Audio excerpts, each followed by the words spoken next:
عليكم ورحمة الله وبركاته. وحان سلام إيا مهد علين الدراية لابد وزاردود سوق بالقابية حفلة دان قروح ذا بدن له حسد مالين تعالمي كهرتك قديك وزارة عافيماتك وزارة هوينك إيا حقوق الإنسانك مرتدى شرفتنا لالفا لسا حلي باندا civil society-ga ururada bulshada rayidka saaxiibada guud ahaan qof walba magaca iyo mansabka uu ku fadhiyo waa ka xumahay waxaan rabay ilaa iyo dhamaadka iyo gobolada naftirkooda inaan si fiican u dhageysto on jeclay mar walba ay wacyigelin sameynayaan laakiin meel kale la iga sugayo runtii aad iyo aad la isoo wacay marka waa ka xumahay laakiin waxa idin la jooga wasaaradda qaybta dhallaanka taranka iyo dhallaanka hooyada la soo qaban qaabisay wasaaradda guud ahaan waa idin mahad celinaya maanta waa maalinta caalamiga ee ka hortagga gudniinka gabdhaha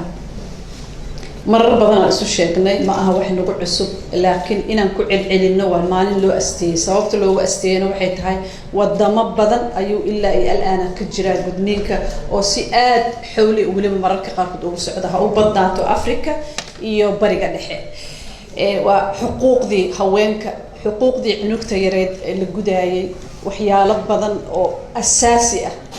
ayuu taabanaya gudniinka tiimka sanadkan ku aadan waxa waaye in la xoojiyo awoodda dhalinyarada wiil iyo gabar si looga hortago gabi ahaan gudniinka caafimaadkii u taabtay xuquuqdii gabadhii u taabtay dhibaatadiisa waa badan tahay gabadha markay qaan gaarto markay hooyo noqoto hooyooyin badan ayaa complication asaga ka yimid u dhintay u dhiig baxay u rafaaday ma aha wax diin ay sheegayso yaan maskaxdana laga gelin diinta qabta ma qabta diinta yaan laga been sheegin inaan ku dhiirigelino dhalinyaradeena wiil iyo gabar sidii looga hortagi lahaa aanan loo arkin inuu yahay gudniinka wax haweenka qoseeya ay kaliya tahay inay haweenka ka hadlaan ma bulshada dhan ay u taala bulshada Soomaaliyeed xooggeeda 75% waxay ka yar yihiin 30 jir marka waa fahmaysan awoodda waxay la jirtaa dhalinteena soo kacaysa soo koraysa iyaga hadii aysan fidin aysan ka hortagin wacyigelin ay sameeyeen waxa waa kaalin weyn ayaa ka maqan meesha oo aan laga gaaraynin marnaba horumarinta yani caafimaadka iyo xuquuqda gabar iyo wiilba waxaan ku dhiirigelinaynaa dhalinteena inay qayb libaax qaataan mar walba ay wacyigeliyaan la sheego dhibaatada uu leeyahay sharciga waa muhiim golaha wasiiradana waa la keenay waa keentay wasiirada haweenka iyo xuquuqul insaanka isaga sida ugu dhaqsaha leena waa la marinayaa kadib golayaasha baarlamaanka waxaan ka codsanaynaa iyagana inay qaybtooda libaax ka qaataan ka hortagga gudniinka ay sida degdegta ah u ansixiyaan ma aha kaliya sharciga laakiin